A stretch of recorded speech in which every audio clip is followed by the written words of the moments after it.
Welcome to Health Pacific. This is a highs and lows series where we scan everyday food items from the viewpoint of Ayurveda and modern science very quickly. And the topic for today is none other than curry leaf. Well, curry leaves are bitter and astringent in taste, therefore they increase Vata dosha but decrease Pitta and Kapha dosha. Why do they decrease Pitta and Kapha dosha? Is firstly they are bitter in taste. Secondly, they are cool in potency. Curry leaves are lagu, that is light to digest, and they are unctus, that is snigdha as per Ayurveda. And another Ayurvedic property of curry leaves is varnya. They are great for your skin, and everybody knows the benefits of curry leaves in hair. But did you know that curry leaves are great for skin as well? Like I said, it decreases Pitta and Kapha dosha. Therefore, all the disorders related to Pitta and Kapha dosha, curry leaves are great in them, especially metabolic disorders. And the biggest metabolic disorder that I'm going to talk about here is diabetes. Curry patta or curry leaves is great anti-diabetic. There are so many studies that have proven it has good amount of carotene and vitamin A, and therefore diabetic retinopathy also curry leaves can be extremely beneficial. Like I said, metabolic disorders, so it's also great for dyslipidemia, obesity, like to decrease weight. This is one of the weight loss ingredients that you can add to your weight loss routine. Curry leaves are rucha, that is improve the taste of the recipe, and we all agree to it, don't we? It is deepana pachana, means it improves digestive strength and the capacity of our body to digest food till its last bit.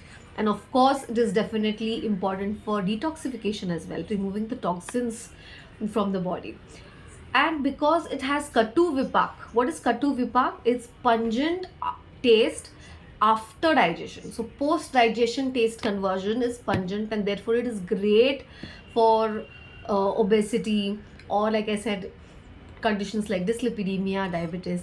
Basically, this is a wonder herb, and we all must get the best from this because it's very easily available, and we should definitely not take curry patta or curry leaves for granted.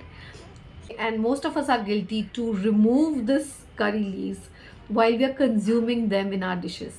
But to get the best from the curry leaves, it's always better that you consume them, that you chew them and eat. You can also eat this in the form of juice, but the problem with juice is that you may overdo it. How you can get the best from curry leaves and consume them internally instead of picking them out from your dishes. So what you can do is you can dry roast curry leaves, and then you can convert them into powder, grind them into powder, and you can add some of that powder every day to the recipes that you make. In this way, you will not affect the taste of the recipe also, and you will get the best from curry leaves as well. A little bit from the perspective of modern science as well, curry patta or curry leaves are great antimicrobial.